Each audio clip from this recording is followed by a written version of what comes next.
오늘은 저희가 창세기 3장 14절에서 24절에 있는 말씀으로 저희가 가죽옷에 새겨진 사랑이라는 제목으로 주의 말씀을 살펴보기를 원합니다. 우리가 창세기 3장은 아무리 강조해도 지나치지 않는 굉장히 구속사에서 중요한 본문이죠. 창세기 1장서부터 3장 어느 하나 다 소홀히 할 수 없는 본문이지만 이 성경 66권의 이 기독교 세계관을 보게 되면 이 창조와 또 타락 그리고 구속 그리고 이 회복이라는 패러다임으로 이 성경 66권이 파노라마처럼 쭉 진행이 되고 있습니다. 태초에 하나님은 하늘과 땅을 창조하셨죠. 여기서 하늘과 땅이라는 것은 온 우주 만물의 주권을 의미하고 있는 것입니다. 그래서 하나님으로부터 말미암지 않고 또 하나님으로부터 시작되지 않은 것은 그 어느 하나도 없을 만큼 모든 영역 가운데 하나님께서 하나님의 창조주의 영광을 선포하고 드러내셨죠.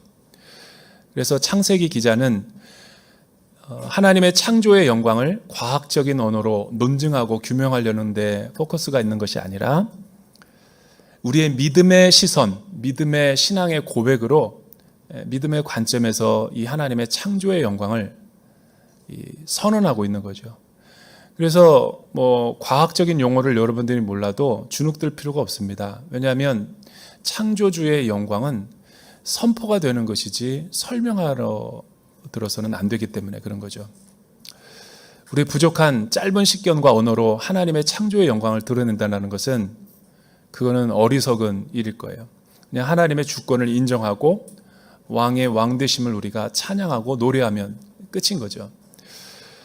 그리고 이 1장서부터 2장까지 6일 동안 그리고 7일의 안식에 있기까지 하나님이 어떤 일을 하셨는가 우리 구속사적으로 잘 하나님이 우리에게 말씀하셨고 또 창조의 영광이 에덴 동산에 가장 극치를 이루었죠. 생명나무를 하나님께서 두고 선악과를 두시고 그리고 창조의 꽃인 인간을 에덴에 두시고 하나님은 인간에게 특별한 사명을 주셨습니다. 그 사명이라는 것은 하나님의 대리자로서 젤렘으로서 형상을 가진 존재로서 모든 피조의 세계를 하나님 대신에 통치하라는 대명령이었죠. 이것을 창세기 1장 28절에서는 창조명령, 문화명령이라고도 하고 그래서 하나님에게 의해서 지음을 받은 인간들은 가는 곳마다 본래는 우리의 삶을 통해서 하나님의 영광이 드러나는 것이 일상이었습니다. 적어도 죄가 들어오기 전까지는. 그래서 하나님은 우리 인간을 굉장히 특별히 창조하셨다라는 것을 우리가 창조 이야기를 통해서 확인할 수가 있었죠. 자유의지를 주셨고 하나님은 하나님 수준의 눈높이에 인간의 형상을 만드시고 분명히 생명나무를 선택할 수도 있고 선악과를 따먹음으로 인해서 하나님 앞에 권위에 불순종할 수도 있는 리스크와 위기와 모험이 있음에도 불구하고 삼위일체 하나님은 그 본심은 우리가 알 수 없지만 너무 사랑하기 때문에 우리에게 자유의지적으로 선택할 수 있는 기회를 주신 거죠. 그러니까 죄에 넘어질 수 있는 가능성도 있음에도 불구하고 하나님은 선악과를 두셨다라는 것이 굉장히 창세기 본문에 나타나는 독특한 특징인 것을 알 수가 있습니다. 하나님은 인간을 신뢰하고 믿었던 거죠. 이런 모든 하나님의 그 역사를 보면 언약적 사랑이라는 것을 우리가 알 수 있어요. 여러분, 언약이라는 것은 거룩한 사랑입니다. 하나님은 그냥 우리를 사랑하고 이 세상을 창조한 것이 아니라 이 모든 우주 만물은 창조주께서 창조를 하신 뒤에 하나님이 모든 것에 세부적으로 관여하는 것이 아니라 자연의 원리와 법칙에 의해서 경영이 되도록 허락을 하신 거죠. 봄, 여름, 가을, 겨울 하나님이 다 신경 쓰는 것이 아니라 자연 만물의 법칙에 의해서 하나님이 다 돌아가게 하신 거예요. 그렇다고 저절로 돌아가는 것은 아니죠. 하나님이 그렇게 만들어 놓으셨기 때문에 주권에 의해서 움직이는 거죠. 반대로 인간은 언약을 통해서 통치하고 다스리도록 언약적 관계를 맺으신 거죠. 그걸 어떻게 알 수 있는가? 태초에 하나님이 천지를 창조하셨다라는 것 자체에 내포되어 있는 거예요. 그걸 창조 언약이라고 합니다.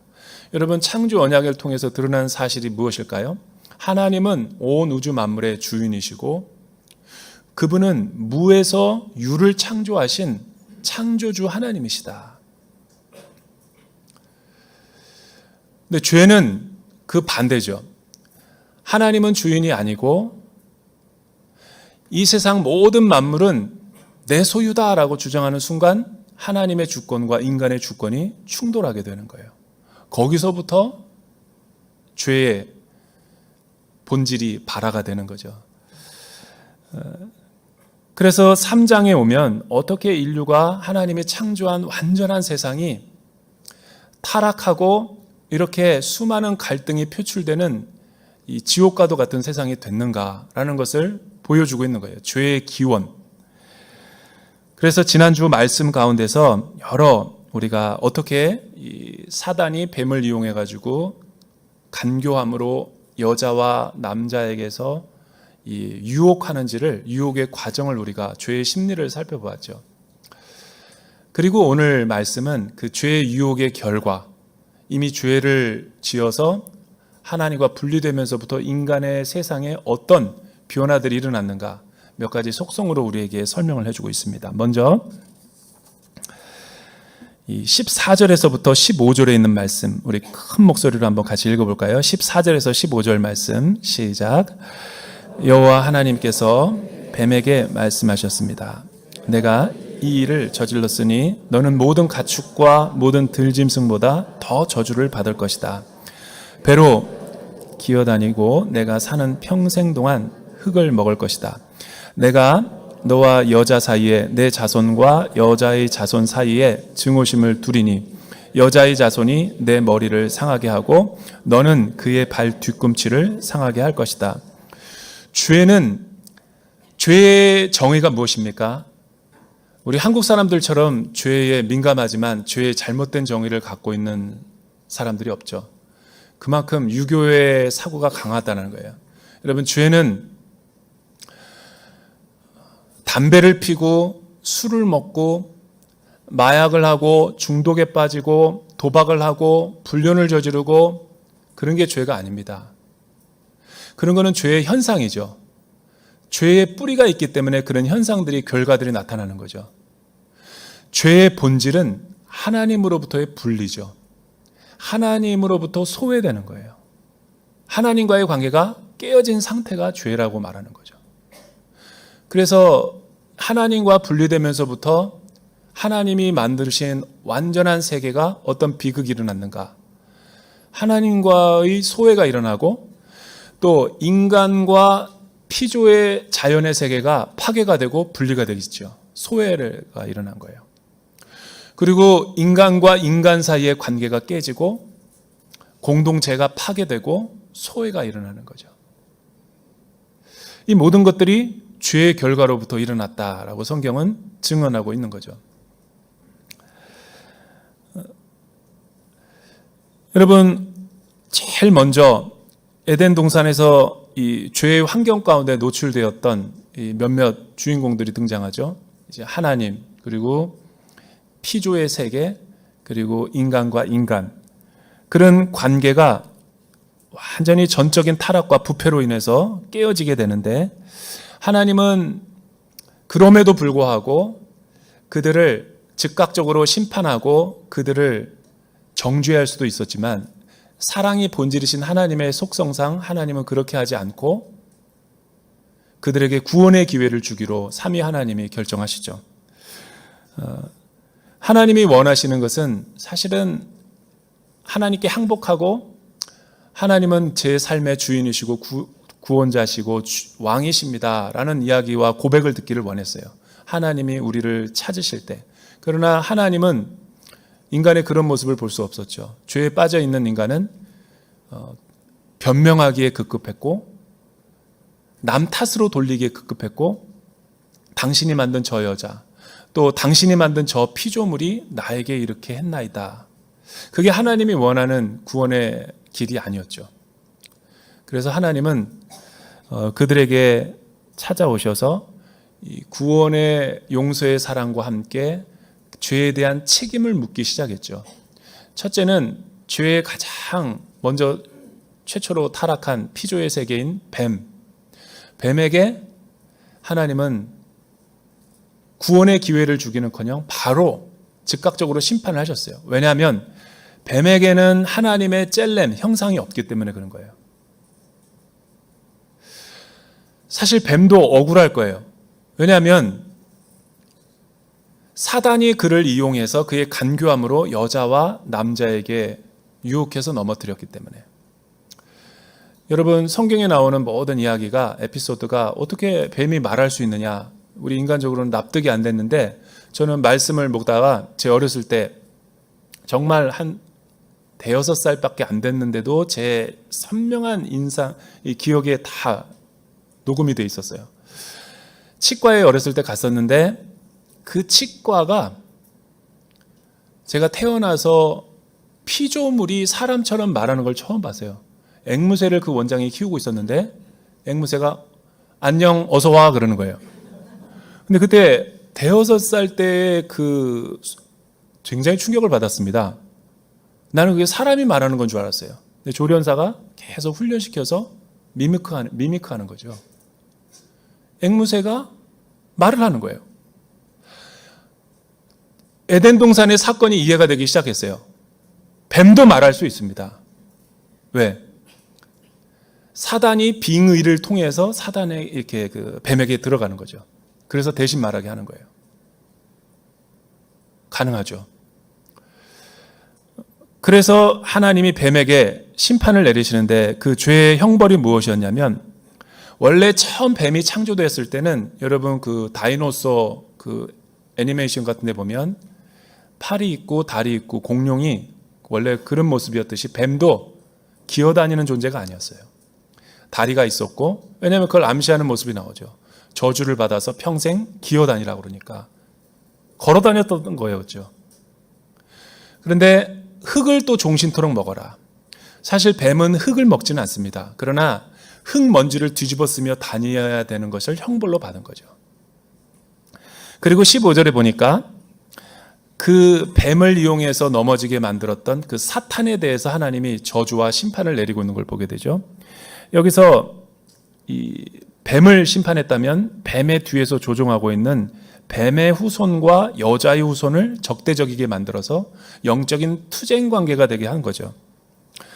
증오심을 일으켜서 여자의 후손이 너의 후손을 괴롭히고 또 너의 후손은 뱀의 후손을 괴롭힐 것이다. 평생 이 변하지 않는 관계를 그렇게 만든 거죠.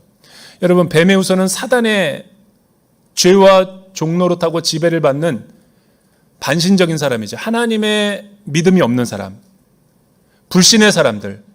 여자의 후손은 궁극적으로 마리아를 통해서 날 하나님의 아들 예수 그리스도를 말하지만 예수님을 믿고 구원을 받고 그를 따르는 제자의 무리들, 백성들을 말하는 거예요. 영적인 대적 관계가 이루어지고 십자가 걸고다 언덕에서 여자의 후손은 뱀의 머리를 완전히 박살내지만 뱀의 후손은 여자의 후손의 발 뒤꿈치를 상하게 할 것이다. 이 예수님의 십자가의 처형을 이야기하는 거죠. 그러나 하나님의 영으로 다시 자연의 몸을 일으키셔서 부활하시고 영원한 생명을 새 창조하셨다라는 것을 선언하고 있는 것을 보게 됩니다. 두 번째로, 그러면 여자와 남자, 인간에게 주는 형벌은 무엇이었는가? 16절에서부터 우리 16절에서부터 19절까지 우리 큰 소리로 한번 읽어볼까요? 시작. 여자에게 하나님께서 말씀하셨습니다. 내가 네게 임신의 수고로움을 크게 더할 것이니 내가 괴로움 속에서 자식을 낳을 것이다. 너는 남편을 지배하려 하나 그가 너를 다스릴 것이다. 아담에게 하나님께서 말씀하셨습니다. 내가 내 아내의 말을 듣고 내가 내게 명령해 먹지 마라고 말한 나무의 열매를 먹었으니 너 때문에 땅이 저주를 받을 것이다. 내가 일평생 수고해야 땅에서 나는 것을 먹을 것이다. 땅은 내게 가시덤불과 엉겅퀴를 내고 너는 밭의 식물을 먹을 것이다. 내가 흙에서 취해졌으니 흙으로 돌아갈 때까지 내 얼굴이 땀이 흘려야 내가 음식을 먹을 것이다. 너는 흙이니 흙으로.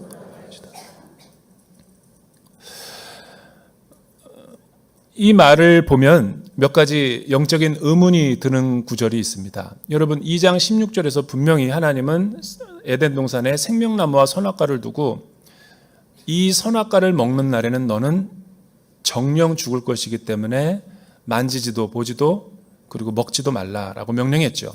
그리고 죄에 넘어져서 타락하면서 먹게 됐죠. 눈이 밝아졌고 수치심이 들었고, 이 말씀에 따르면 죄의 결과와 타락의 결과로 인간은 죽었어야 됐어요. 근데 아담과 하와가 죽었나요? 창세기 5장에 보면 930세까지 살던데요. 그럼 왜 성경이 이렇게 도대체 말하는 것인가?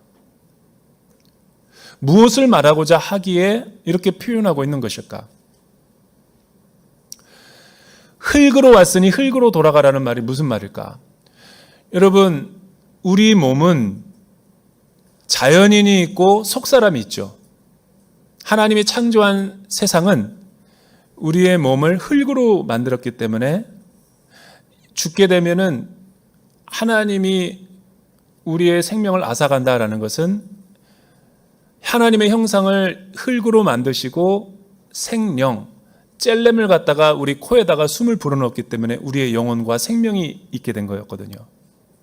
자연인이든 생명이든 젤렘이든 하나님이 우리의 코에서 생기를 취하여 가는 것이 우리에게 죽음을 의미하는 거예요. 그런데 영적인 죽음을 죽었는데 자연인은 아직 살아있는 거죠. 그래서 우리는 죽지 않은 것처럼 보였지만 실상은 영적인 죽음이었죠. 믿음의 세계에서 분리되고 영원한 세계를 잃어버리고 하나님과의 교제를 잃어버리고 하나님에 대한 진리와 영적인 감각을 완전히 잃어버리게 된 거죠. 조금이나 남은 게 아니라 완전히. 그걸 어떻게 알 수 있냐면 에베소서 2장 1절에 보면 너희의 허물과 죄로 죽었던 너희를, 다쳤던, 수술을 했던 찰과상이 아니라 전적인 타락과 죽음을 의미하는 거죠. 생명이 완전히 끊어진 상태인 거예요. 여러분, 우리가 영적으로 죽은 우리는 절대로 하나님을 찾을 수 없습니다. 절대로 자연인은 하나님을 찾지도 않고 진리를 우리 마음 가운데 두지 않고 우리의 마음 속에서 밀어내는 거죠. 내 삶을 내가 주인이라고 하는 거죠. 그래서 오늘날 많은 하나님과의 관계성이 깨어진 이 죄악된 세상에는 하나님을 알 수 없습니다. 원래 그랬던 게 아니라 죄의 타락이 가져온 무서운 재앙인과 저주였던 거예요. 뿐만이 아니죠. 여자에게 어떤 형벌이 임했나요? 임신의 수고로움을 크게 더한다. 그리고 괴로움 속에서 네가 자녀를 낳고 양육하게 될 것이다. 그리고 세 번째로는 남편을 지배하려 하나 그가 너를 다스릴 것이다. 이게 타락 이후에 찾아온 여성들의 형벌이에요. 하나 형벌이 아닌데요? 그렇죠. 형벌이 아니다라고 느껴지는 게 형벌인 거예요. 왜? 원래 하나님이 창조한 그 여자의 모습도 여러분 임신을 하고 해산을 할 때 고통이 있었습니다. 그런데 그 고통은 충치를 뽑는 정도의 고통이었어요. 그런데 죄가 들어오고 나서 우리가 이제 해산의 고통은 아내들에게 물어보세요. 그 고통이 어떤가? 죽는 것 같은 고통이라고 그러더라고요. 여러분 2, 3주부터 계속 산통이 오죠. 그리고 2, 3일로 줄어들죠. 근데 그 강도가 점점 세지는 거예요. 2, 3시간, 20분, 30분, 2, 3분. 그러다가 여자가 자녀를 낳을 때 남자 욕하는 여자도 있어요. 죽일 놈 살릴 놈 그러면서 그 정도로 끔찍한 엄청난 충격을 받는 거죠. 거의 죽었다 살아날 정도로. 게다가 이렇게 수고롭게 낳았는데도 불구하고 이 배 안에 있으면 좋은데 배 밖으로 나와가지고 이게 사춘기와 또 이게 취업과 결혼과 하면서 평생 부모의 근심이 되고 수고로움이 되는 거예요. 이거를 죽여 살려. 이거는 배 안에 있을 때가 차라리 낫지, 배 밖으로 나오니까 자유의지가 생겨가지고 너무 힘든 거예요. 여러분, 지금 자녀들 때문에 힘들어하는 가정들 많죠. 사춘기와 또 자녀들 학원 보내고 막 공부하는 거, 그게 다 아담 때문에 그렇습니다. 얼마나 그게 힘든 건데요. 다른 건 다 내 마음대로 되는데 자녀 문제만은 내 마음대로 안 돼요. 형벌입니다. 그리고 원래 여성은 사실은 남성을 창조한 다음에 남성의 갈비뼈를 하나 취해가지고 밀도 있게 여성을 더 섬세하게 만들었죠. 재질상으로 보면 흙보다 여러분 밀도 있는 여성이 훨씬 더 고성능으로 만들어진 거예요. 그걸 어떻게 알 수 있냐면 제가 교육전도사 할 때 알게 됐어요. 저는 천하를 지배하는 것이 힘이 센 남자가 온 세상을 다스리는 줄 알았어요. 역사가들이 이야기하듯이 세상은 남자가 정복하지만 그 남자의 마음을 정복하는 것은 여자예요. 누가 더 강한가요? 저는 교육전도사 때 굉장히 큰 대형교회에서 사역을 했는데 행당동에 있는 그 무학교회라고 담임 목사님 김창근 사모님이 전경숙 사모님이었는데 굉장히 훌륭하신 분들이죠. 근데 시무식 할 때 꼭 이렇게 서로 소개하는 시간을, 교육전도사까지. 그래서 저는 교육전도사 할 때 소개하는 시간을 다 가졌어요. 마무리는 담임 목사님이 딱 마이크를 갖고 저는 이 교회를 목회하고 있는 김창근 목사입니다. 그렇게 소개를 해요.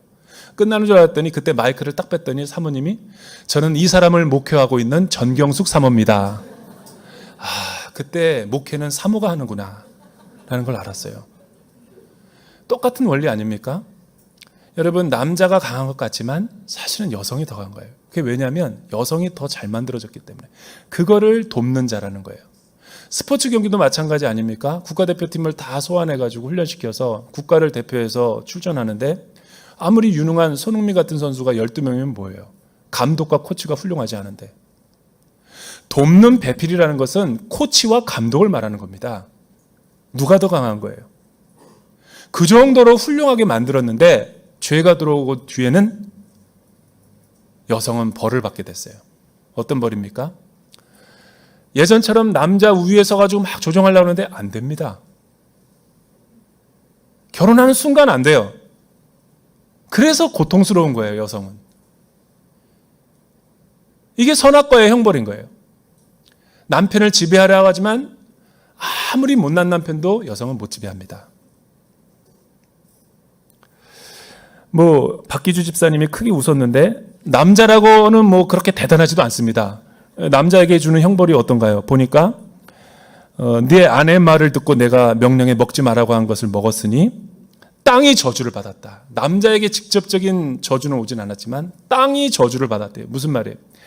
죄가 들어오기 전에 에덴 동산은 너무나 시냇가에 심은 나무처럼 풍성했습니다. 여러분, 그냥 먹으면 돼요. 누리면 되는 거예요. 근데 죄가 임하자 땅이 저주를 받았대요. 그냥 열매를 못 냅니다. 종신토록 땀을 흘리고 수고해야지만 겨우 먹고 살 수 있는 내 집 마련과 노후 연금과 병원비 겨우, 그리고 흙이니 흙으로 돌아가라. 이게 왜 저주일까요? 겉으로 볼 땐 저주가 아닌 것 같아. 근데 죄가 들어오기 이전과 비교해 보면 엄청난 저주예요. 왜 그래요? 사실은 한국 남자들처럼 불쌍한 존재가 어디 있어요? 제가 요즘에 묵상하지만 이 세상에서 제일 불쌍한 존재는 한국 남자다. 왜? 평생 제일 세상에서 부지런하고 제일 산업화를 이루고 제일 주목받는 이 사회에서, 핫한 나라에서 평생토록 일하지만 자기가 번 돈 써보지도 못하고 개미처럼 일만 하다가 은퇴해요. 또 잠시 은퇴해가지고 내가 원하는 걸 해보고 싶지만 자녀가 아직 다 자수성가 못했다고 또 연장선상에서 더 일하래. 그 70세 넘은 분에게 제가 들은 거예요. 자전적인 고백이죠. 내가 언제까지 돈 벌어야 돼? 죽을 때까지. 그게 답이에요. 얼마나 불쌍합니까?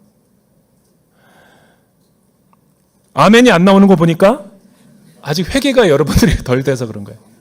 여러분, 남자가 제일 불쌍해요. 여성은 쇼핑이라도 하지. 남자는 쇼핑할 시간이 없어. 일만 해야 돼. 그리고 밤늦게 들어보니까 자녀와의 관계도 소원해져. 엄마 말만 듣고 아빠 말은 안 들어. 계속 그렇게 가는 거예요.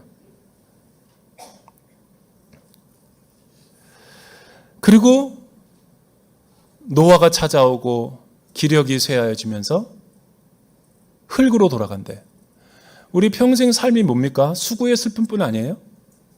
지금 운명주의와 숙명론을 이야기하려는 것은 성경이 아니에요. 여기까지만 끝이 되면 이건 비극이죠.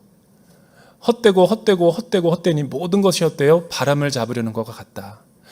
전도서 기자가 우리의 인생이 허무주의를 노래하려는 건가요? 기독교가 허무주의의 예찬론자인가?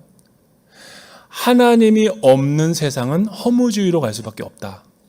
믿음이 없이는, 신앙생활 없이는 우리의 삶은 다 수고의 슬픔뿐이라는 것을 간접적으로 이야기하는 거예요. 그리고 죄와 타락의 세상을 일상 속에서 살아가면서 여성들은 자녀의 양육이 힘들죠. 우울증에 빠지죠. 자기의 삶은 없죠. 그러면서 그때 생각하는 거예요. 구원의 필요성을 느끼는 거죠. 우리 주님이 십자가에서 나를 위해서 죽으신 게 얼마나 대단한 것인가. 해산함으로 이 믿음이 구원을 받는 거죠. 또 남자는 일만 하면서 또 예수님의 그 사역을 통해서 내 일이 하나님 나라와 관련을 지어서 이렇게 영광을 회복할 수 있는 수단과 도구가 될 수 있구나. 그러니까 선교에 눈을 뜨고 또 하나님 나라의 어떤 구원을 받은 일의 신앙을 다시 한번 회복하는 거죠. 이렇게 해서 하나님이 관계를 회복시키기를 원하셨던 거예요. 그리고 마지막 하나님께서 우리에게 주신 형벌이 무엇이었습니까? 여러분 21절에서 20절에서 24절 크게 한번 읽어볼까요? 20절에서 24절 시작. 아담이 그의 아내를 하와라고 불렀는데 이는 그녀가 살아있는 모든 사람들의 어머니이기 때문에 그렇습니다. 여호와 하나님께서 아담과 그 아내를 위해 가죽옷을 만들어 입히셨습니다. 여호와 하나님께서 말씀하셨습니다. 이 사람이 우리 가운데 하나같이 돼 선악을 알게 됐으니 이제 그가 손을 뻗어 생명나무 열매까지 따먹고 영원히 살게 되면 안 될 것이다. 여호와 하나님께서 그를 에덴 동산에서 내보내 그가 취해졌던 땅을 일구게 하셨습니다. 하나님께서 그 사람을 쫓아내시고 에덴 동산에서 동쪽에 그룹들과 회전하는 칼의 불꽃을 두어 생명나무로 가는 길을 지키게 하셨습니다. 가죽옷을 만들어 입혔다. 그리고 에덴에서 추방을 하셨다. 왜 이런 것이 하나님께서는 이렇게 형벌을 내리셨을까? 자세히 보면 형벌인 것 같지만 이것은 형벌이 아니라 하나님의 구원의 길이자 구원의 방법이었어요. 그러니까 하나님께서 타락한 인류를 구원하기 위한 하나님적인 지혜의 방법이었던 거죠. 이 방법 외에는 달리 타락한 인간과 회복할 길이 방도가 없었던 거예요. 일반적으로 언약 관계에서 갑을 관계에서 우리 법 쪽에서도 이 피해를 입힌 사람, 손해를 입힌 사람의 법의 형량을 부여할 때 여러 가지 차원을 보지만 다시 회복하려면 두 가지가 충족이 돼야 됩니다. 피해자가 용납을 해줘야 되고 합의를 돼야 되고 또 돈을 갚으려고 해도 힘이 없는 사람이라면 누군가가 제3의 세력이 와가지고 그거를 대신 갚아주지 않는 이상 죄의 형량이 줄어들거나 감형이 되지 않는 거죠. 사단에게 하나님이 창조한 이 주권을 넘겨준 인류는 사실은 즉각적으로 심판을 받고 하나님과의 모든 관계가 끝나도 전혀 no problem. 근데 사랑이신 하나님이 거룩한 성품상 몇 가지 문제를 회복하기 위해서 해결해야만 됐어요. 첫째는 타락한 인간은 절대 에덴 동산에서 생명나무와 같이 살 수 없다. 왜냐하면 그 생명나무는 영원한 세계고 믿음의 세계인데 선악과를 따먹음으로 인해서 그 생명나무까지 에덴 동산에서 손을 댔다간 영원히 지옥불에서 형벌을 받는 존재로 고통을 당하기 때문에 그거는 하나님이 원하는 뜻이 아니었어요. 그래서 추방을 시키고 유한한 삶을 살게 하고 거기서 하나님이 제시하는 구원의 길을 선택할 수 있도록 자유의지를 활용하도록 줬죠. 가죽옷은 무엇입니까? 하나님의 긍휼이자 용서의 사랑이죠. 하나님이 창조한 피조의 세계 가운데 기린도 있고 호랑이도 있고 돼지도 있겠지만 여기서 가죽옷은 무화과 옷 대신에 인간이 만든 그 수치의 허물을 가리는 덮개가 아니라 하나님이 직접 만드신 하나님의 헤세드의 사랑이죠. 이 짐승의 가죽옷이 어디일까? 기린일까? 호랑이일까요? 곰의 가죽일까요? 성경 66권으로 유추해 보건대 이거는 필경 양의 가죽옷일 가능성이 높아요. 왜냐하면 이 피 때문에 사실은 가죽옷이 필요한 거죠. 가죽을 만들려면 짐승을 죽여야죠. 하나님은 깨어진 인간의 관계성을 회복하기 위해서 피는 생명에게 있기 때문에 대신 대속의 희생을 치르게 하시고 그 화목의 피를 통해서 하나님과 깨어진 인간이 화목하게 만드신 거예요. 이 어린 양은 오실 예수 그리스도의 표상이고 십자가의 구원의 길이었던 거죠. 여러분, 이 하나님의 언약을, 하나님의 사랑을 먼저 이렇게 하나님께서 우리에게 다가오지 않았더라면 우리는 영원히 심판을 받고 죽을 수밖에 없던 운명에 처해졌던 사람인 거예요. 그래서 구원은 내가 하나님을 믿는 게 구원이 아니라 하나님이 나에게 찾아오는 사건이 구원이고 은혜인 거예요. 구원은 내가 하나님을 믿습니다라고 복창하고 외치는 게 구원이 아니라 하나님께서 하신 일을 겸손히 내가 수용하고 동의하는 게 구원인 거죠. 이 가죽옷은 하나님의 언약적 사랑인 거예요. 그레고리 빌이라는 사람은 그래서 에덴 동산의 가죽옷을 일컬어서 우주적인 성전의 모습이다라고 표현했어요. 우주적인 성전. 에덴 동산 전체가 다 하나님의 성소였고 성막이었어요. 이스라엘이 광야에서 성막을 짓고 솔로몬이 성전을 짓고 갈보리 언덕에서 십자가를 성취한 새 언약은 이 에덴 동산의 성소를 투사한 것에 불과한 거예요. 최초의 언약적 사랑은 이 가죽옷에 담겨져 있는 거죠. 하나님이 베푸신 이 가죽옷을 덧입고 대속의 은혜와 사랑을 깨닫고 하나님의 통치를 받는 그 우리가 믿음의 연합을 갖는 사람만이 다시 우리가 영원한 생명을 얻게 되는 거죠. 그러면 구원받은 이후에 우리의 삶은 뭔가? 하나님이 제시하는 이제 7, 80의 인생을 순례의 길을 이 땅에서 여정을 가면서 이제 하나님이 다시 이 새 창조의 역사를 하기 위한 또 많은 이 피조의 세계를 구원하기 위한 구속사의 역사를 하나님께서 만들어 가는 거죠. 그러니까 우리는 그 하나님이 정하신 그 구원의 율례를 믿고 따르면 되는 거예요. 타락 이전과 타락 후가 어떻게 인간의 상태가 달라졌을까요? 타락 이전에는 자유의지가 있기 때문에 죄가 들어오기 이전이기 때문에 자유롭게 선택하는 것이 선이었어요. 그러니까 하나님과 인간의 수준이 똑같기 때문에 그게 선이었던 거죠. 죄가 들어오기 전에는. 그러나 선악과를 따먹고 나서는 인간이 선택하는 게 선은 아니에요. 여러분, 하나님이 선한 일을 행했기 때문에 하나님이 선하신 분입니까? 그렇지 않죠. 하나님이 선이기 때문에 하나님이 하시는 일은 다 선한 거예요.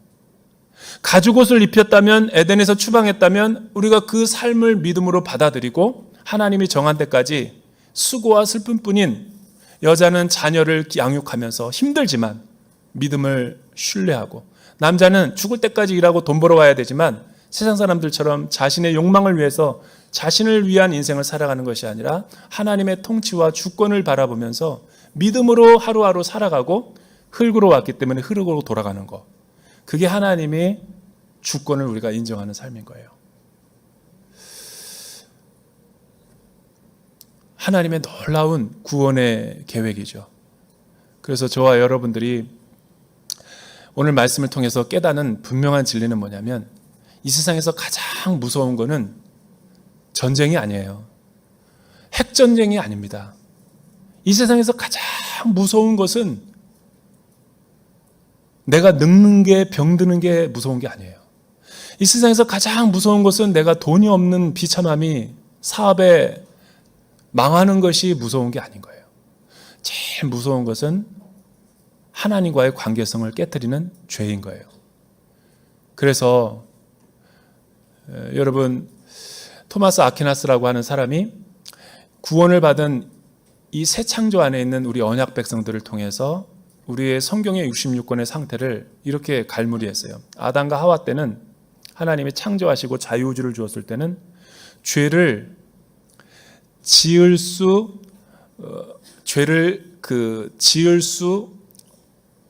있는 상태로 하나님께서 만드신 거죠. 자유우주를 주었기 때문에. 근데 선악과를 먹으면 안 되는 거예요. 죄를 지을 수 있는 상태로 만들었죠. 그러나 타락하고 나서는 죄를 안 지을 수 없는 상태로 타락하게 된 거예요. 그러나 십자가의 구원의 사랑을 통해서 인간은 믿음의 연합을 통해서 죄를 안 지을 수 있는 상태로 들어가게 된 거예요. 그리고 마지막 요한계시록 21장 22장에 보면은 새 하늘과 새 땅이 열리고 새 예루살렘이, 새 창조가 완전히 에덴을 회복하고 난 다음에는 죄를 지을 수 없는 상태로 변모가 된 거죠. 이게 성경에서 말하는 우리의 영화로운 삶의 모습인 거예요. 이런 죄를 우리가 무섭게 여기고 경홀히 여기지 말고 믿음의 안에서 살아가는 저와 여러분 되길 주님의 이름으로 축복합니다. 사랑하는 주님, 오늘 말씀을 통해서 다시 한번 죄가 얼마나 무섭고 또 결과를 가져오며 하나님의 마음을 아프게 드리는가를 배웠습니다. 우리의 인생이 우리의 주인이 아니라 우리의 모든 창조와 영광을 주님 앞에 올려드리는 거룩한 백성들이 되게 하여 주시옵소서. 예수님의 이름으로 기도드립니다.